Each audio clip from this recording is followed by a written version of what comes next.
Alrighty, so opposition spokesman on finance, Julian Robinson, is with us via Zoom now to discuss how Jamaica's economy can recover from COVID-19 over the next 2 years. 2 years, Sir Julian. Morning to you. How are you doing?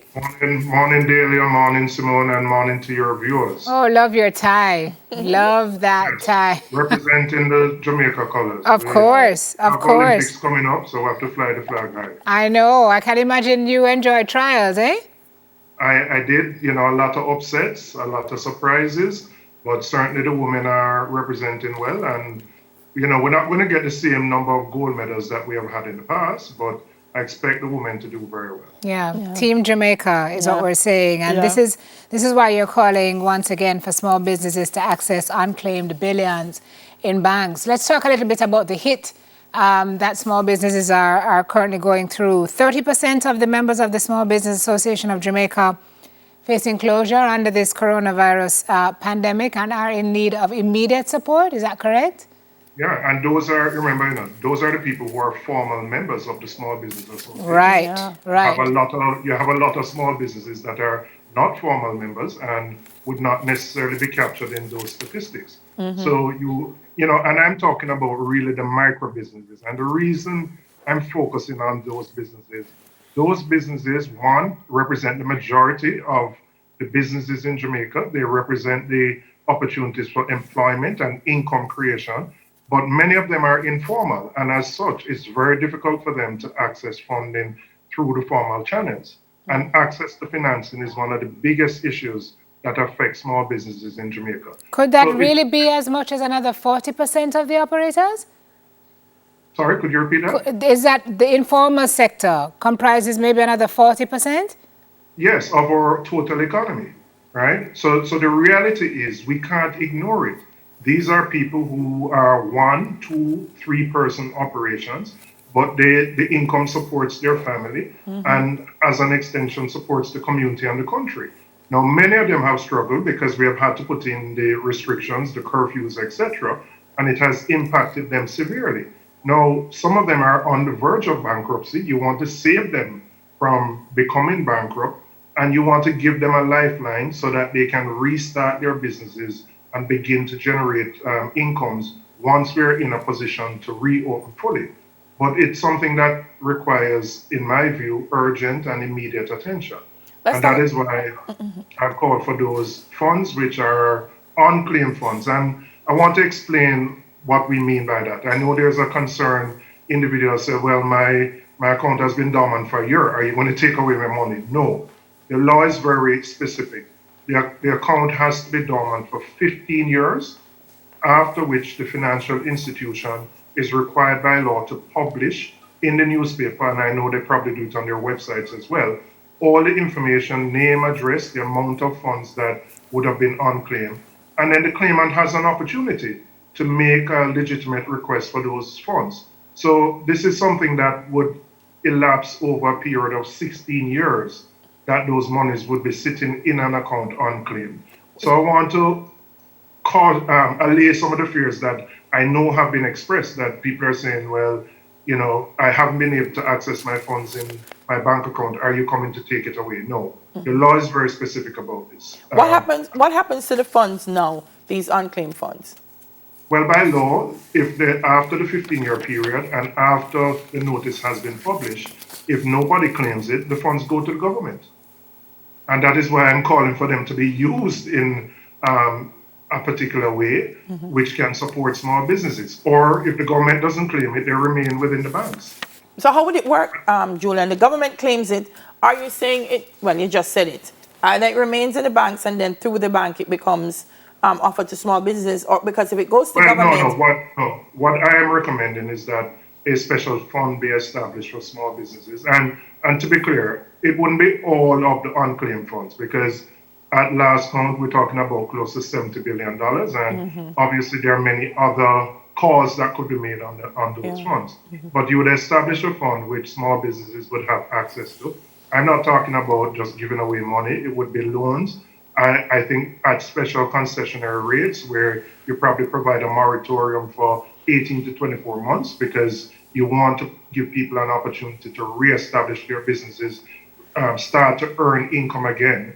So there would have to be either through the TVJ or the Exim Bank, which are government entities that are already in the business of providing support to businesses. You use one of those institutions to disburse the funds. One of my challenges, because when you name the small businesses, included in that, you're talking about hairdressers, pan chicken vendors, barbers. Absolutely.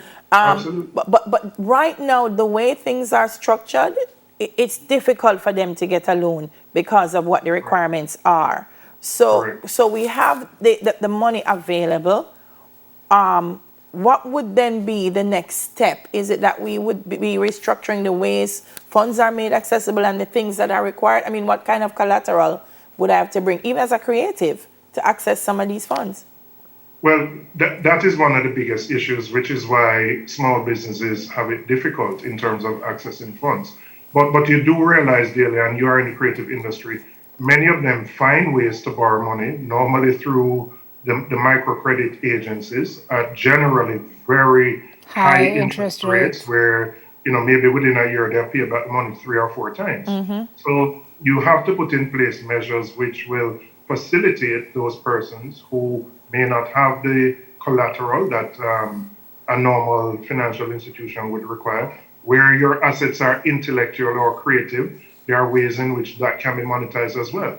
But the reality is we can't ignore the state of our economy. 40% of our economy is driven by the informal sector.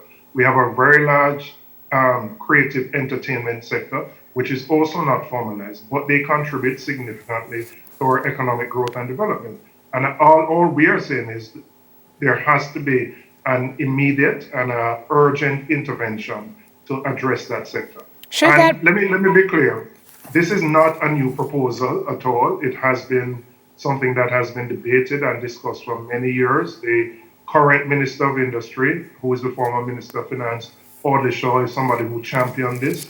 Anthony Hilton, my colleague, is also somebody who has pushed this as well. So it's by no means a new proposal, but I believe given the exigencies of the time with COVID, it is something that we should put back on the table. Yeah. Talk to me a little bit about this committee you are championing, this task force that you're championing to help get us to that point of recovery. What are you proposing? We are in very uncertain times. What the Prime Minister announced last week, he may have to make changes this week because we don't know whether the Delta variant is here in Jamaica. The nature of the COVID virus is that things evolve and change on a daily, on a weekly basis. Yeah. So what you want is, instead of just cabinet alone being the solely responsible for these decisions, you put together a task force that will look at the environment, that you balance the health interest, you balance the economic interest, you balance the education interest, and you ensure that the best, the most talented, the best minds are at the table to make recommendations to the government about how we move forward.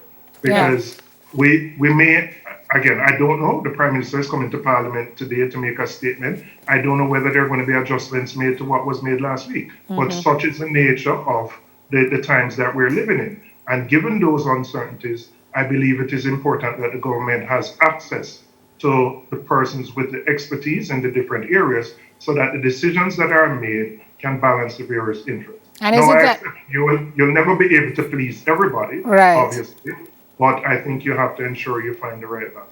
Is it that you think you're calling on this task force because you think there are gaps in these areas now, Sir Robinson?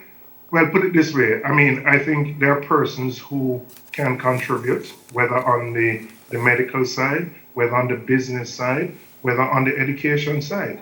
And I think those players need to be at the table to give their input about how best. I mean, let's take, for example, nobody knows what is going to happen in September when schools return. As a parent, I obviously want face-to-face to return. But with social distancing requirements, you can't go back to pre-COVID times. Right. So does it mean that we're going to have a hybrid situation where some days some kids come, other days other kids don't come? We don't know. So there are a lot of uncertainties that I believe need to be ironed out and fleshed out. And I think if you have a multidisciplinary task force that can look at all these issues while balancing the economic, while balancing the health, then the government can get the best possible advice as to how to move forward. I would agree with that, actually. Yeah. Yep. I mean, the key is recovery has to happen, and we have to find the best ways and most efficient and the safest, quickest ways for us to bounce back from this. Thank you so much, Julian Robinson. Thank you. Have a good rest of the day. Thank you. Same to you. Opposition spokesman on finance with us this morning. All right, we're changing lanes now to money of a different kind. Or is it? What is cryptocurrency? Bitcoin, all of these words we hear being bandied about, some people championing it, some people saying, don't go there. We've got Bitcoin investor Alex Daly talking to us about this after this quick break.